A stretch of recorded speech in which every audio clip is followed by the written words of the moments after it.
शैतानी पुतले के सामने एक तांत्रिक बैठे हुए कर्कश आवाज में बोला, ए काले शक्तियों के मालिक, काले अंधेरों के बेताज बादशाह, ए शैतान, इतने दिनों तक मैं तेरा पूजा की, तेरा गुलाम बनकर रहा। इसके बदले में मैं तुझसे अमर होने का वरदान मांग रहा हूँ। मुझे अमर होने का वरदान दे ताकि मैं तेरा शैतानी हुकूमत पूरी दुनिया में फैला सकूं। तो सुन रहा है ना, मुझे अमर होने का वरदान दे। इसके बाद शैतानी पुतले से आवाज आती है, तुम अभी अमर नहीं हो सकते। तुम्हें अमरत्व प्राप्त करने के लिए 1.25 लाख मर्तबा माला जप करना होगा और प्रत्येक 1.25 लाख जप पूरे होने के बाद एक बच्चे की बलि देने होंगे। इस तरह से तुम्हें 7 बच्चों के सर काटकर मुझे बलि चढ़ानी होगी। इतना कह शैतानी पुतला चुप हो जाता है। अब तांत्रिक निकल पड़ा है मासूम बच्चों के शिकार के लिए। शहर से कुछ ही दूरी पर एक पेड़ की तनों की आड़ में तांत्रिक छुप गया और उसकी लाल सुर्ख आंखें नजरें बिछाए अपने शिकार की प्रतीक्षा करने लगा। सिद्धार्थ वीरू से, अबे जल्दी से जा दौड़कर और 2 वड़ा पाव और 2 ऑमलेट लेकर आ। अगर लेट किया ना तो मैं तेरा ऑमलेट बना दूंगा। वीरू हाँ में सिर हिलाकर चल दिया दुकान की ओर। इधर तांत्रिक भूखी नजरों से वीरू को अपनी ओर आता देख खुश हो गया और इससे पहले वीरू उससे आगे बढ़े कि तांत्रिक एक ही झटके में वीरू के आगे आ पहुंचा। वीरू एक टक तांत्रिक को देख असहम हो गया और अगले पल कुछ बोलने की हिम्मत करता है पर बोल ना सका। तांत्रिक वीरू के आंखों में देखते हुए मंत्रों का उच्चारण करते हुए उसके सिर पर अपना हाथ रखा। अगले पल वीरू बेहोश हो तांत्रिक के पैरों में गिर पड़ा। वीरू को बेहोशी की हालत में देख तांत्रिक उसे एक बोरे में डाल अपनी पीठ पर उठाया और अपनी शैतानी गुफा की ओर जल्दी जल्दी से कदम बढ़ाने लगा। तांत्रिक गुफा में प्रवेश कर बोरे में कसे वीरू को गुफा के कोने में रख दिया। अब शैतान के पुतले के सामने 1.25 लाख जप करने के लिए बैठ गया। तत्पश्चात कई घंटे के बाद माला जप पूरा होने के बाद तांत्रिक उठा और कोने में पड़े वीरू को बोरे से बाहर निकाला। शैतान के पुतले समक्ष वीरू को घुटने के बल बैठाकर हाथ में तलवार लिए तीव्र आवाज में बोला, ऐ शैतानों के शैतान, मेरे मालिक, ऐ मेरी पहली बलि स्वीकार करो और मुझे अमर होने की शक्ति दे। इतना बोल खून की प्यास में चमकती तलवार से मासूम बच्चे का सर धड़ से अलग कर दिया और एक खप्पर में भरी खून को शैतानी पुतले के समक्ष ले जाकर रख दिया। तो चंद मिनटों के बाद फिर खप्पर को उठाकर सारा खून पीकर दहाड़ जैसे आवाज में हंस पड़ा। हा हा हा हा हा हा। पुनः अपनी शिकार की तलाश में निकल पड़ा। सुबह सुबह शहर से बाहर आगे रास्ता जाम था। पुलिस को एक सरकटी लाश मिली थी। पुलिस छानबीन करने में लगी है पर अभी तक मरने वाले की पहचान नहीं हो पाई है और अभी तक कोई सुराग भी हाथ नहीं लगा है। घटना को देखकर लोगों ने दहशत फैला दी। भला इस मासूम का क्या कसूर? कातिल ने कितनी बेरहमी से हत्या की है। शाम के वक्त तांत्रिक एक बार पुनः निकल पड़ा अपने शिकार की तलाश में। एक बड़े से ग्राउंड फील्ड में 4-5 बच्चों को एक साथ खेलते देख तांत्रिक झाड़ियों में इस कदर छुप जाता है जैसे कोई भूखा भेड़िया जो कि अपने शिकार का घात लगाए बैठा हो। तांत्रिक अपनी काली विद्या की शक्ति से गेंद को अपनी ओर आकर्षित कर लिया जिससे बच्चे खेल रहे थे। अब गेंद बराबर झाड़ियों में आ गिरा। पंकज बोला, ए कुमार, जो गेंद लेके आ। कुमार जैसे ही झाड़ियों में प्रवेश किया तो काफी देर तक वापस ही नहीं आया। बच्चे सब परेशान हो गए। एक पर एक सभी बच्चों ने गेंद को ढूंढने झाड़ियों में पहुंचे पर सभी को तांत्रिक ने अपनी काली विद्या की शक्ति से बेहोश कर दिया और सभी बच्चों को लेकर अपने मुकाम को रवाना हो गया। और एक बार में 5 बच्चों की बलि चढ़ाकर बेहद डरावनी आवाज में हंसने लगा और गरज कर बोला, ऐ मेरे शैतान, अभी तक मैंने 6 बलि चढ़ा दी है, एक बलि और शेष है, उसके बाद मैं हमेशा के लिए अमर हो जाऊंगा, मुझे कोई नहीं मार सकता है, हा हा हा हा।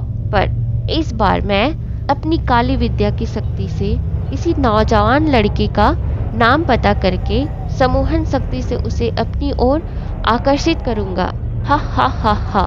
तांत्रिक की हंसी से सारा वातावरण गूंज उठा। अगले सुबह फिर लोगों को 5 बच्चों की सिर कटी लाश मिली। हाय, किसने इन मासूमों को इतनी बेरहमी से मारा है? अरे भाई, कोई जल्दी से पुलिस को इन्फॉर्म करो। कुछ देर बाद पुलिस भी वहां पहुंच आती है। इंस्पेक्टर आर्या गाड़ी से बाहर निकलने के बाद डेथ बॉडी की मुआयना की। काफी देर तक बहुत माथापच्ची करने के बाद भी कोई सुराग हाथ नहीं लगा। फिर बॉडी को पोस्टमार्टम के लिए भेज दिया गया। सारे शहर में दहशत फैल गया।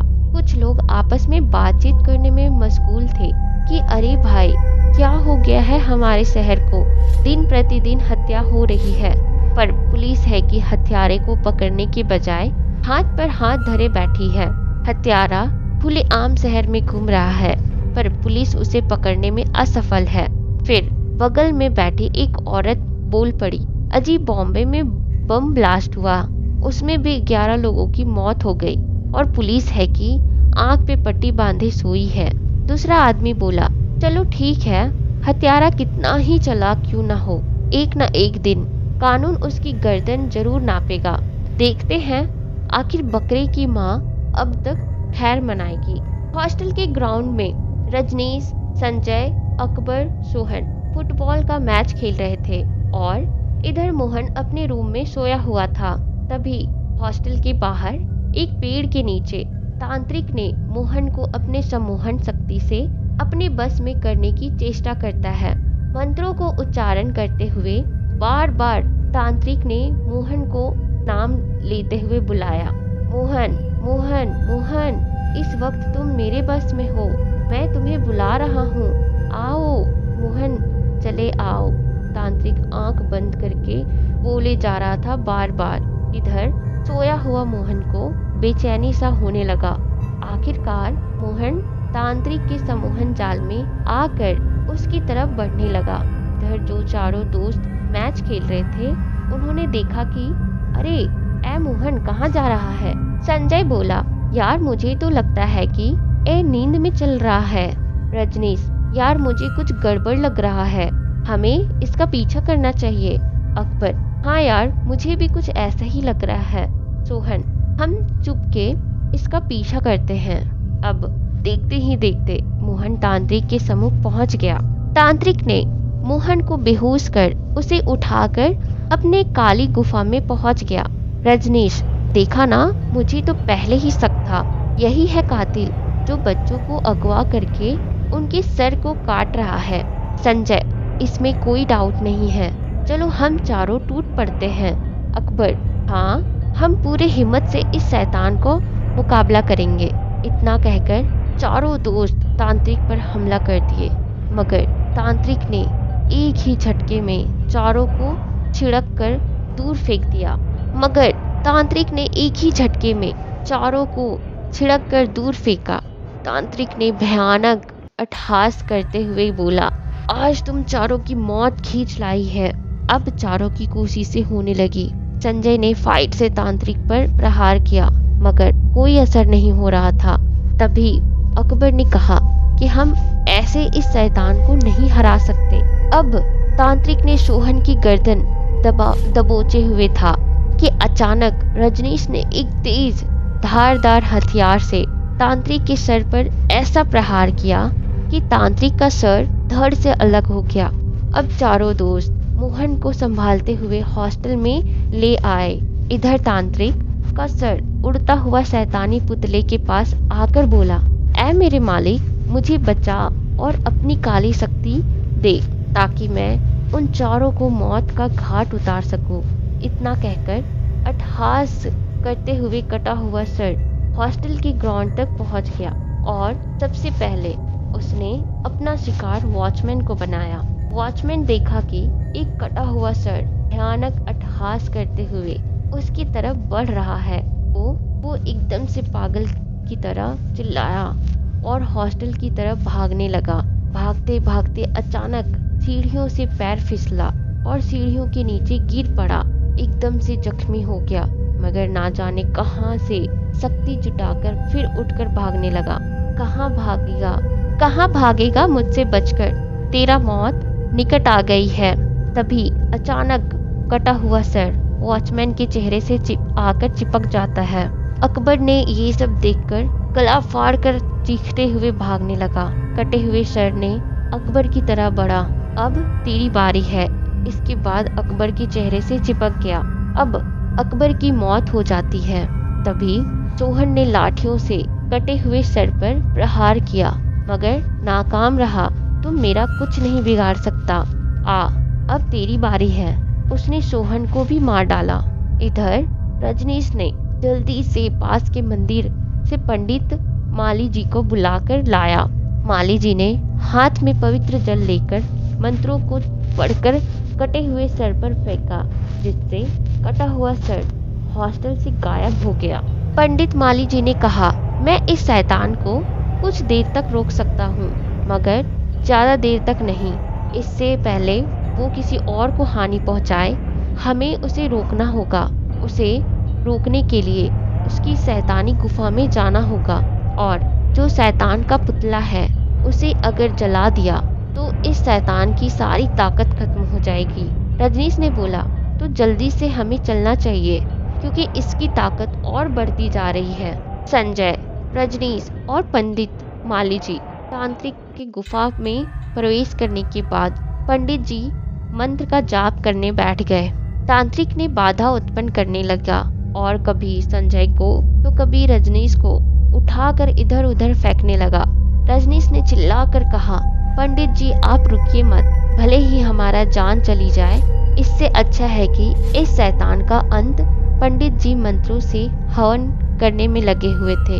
अचानक तांत्रिक ने काला जादू से पंडित जी के ऊपर एक बड़े से पत्थर से प्रहार किया, जिससे पंडित जी बेसुध हो जमीन पर गिरे और जोर से रूकते हुए बोले, संजय, ऐसे ये शैतान खत्म नहीं होगा। वो शैतानी पुतले में इसका जान बचता है। उस पुतले को आग से जला दो और ये शैतान खत्म हो जाएगा। संजय ने जल्दी जल्दी से पेट्रोल का तेल डालकर जलाना चाहा। इससे पहले शैतान ने संजय का गर्दन दबोच लिया। अब इधर रजनीश को कुछ सूझ नहीं रहा था, तो उसने एक पत्थर से इतनी तीव्रता से पुतले पर मारा जिससे कुछ चिंगारी निकली और आग पकड़ लेती है, और पुतला धड़ाक से जल उठा, जिससे तांत्रिक की सारी ताकत खत्म हो जाने के बाद तांत्रिक भी जलकर हमेशा के लिए खत्म हो गया। अगर आपको ये कहानी अच्छी लगी तो मेरे चैनल को सब्सक्राइब जरूर करना, ताकि आपको इस तरह की कहानियाँ मिलती रहे। और अगर आपके पास खुद की कोई रियल स्टोरी है या कोई हॉरर स्टोरी है तो आप मुझे इंस्टाग्राम में शेयर कर सकते हो। मैं आपकी कहानी को आवाज़ जरूर दूंगी।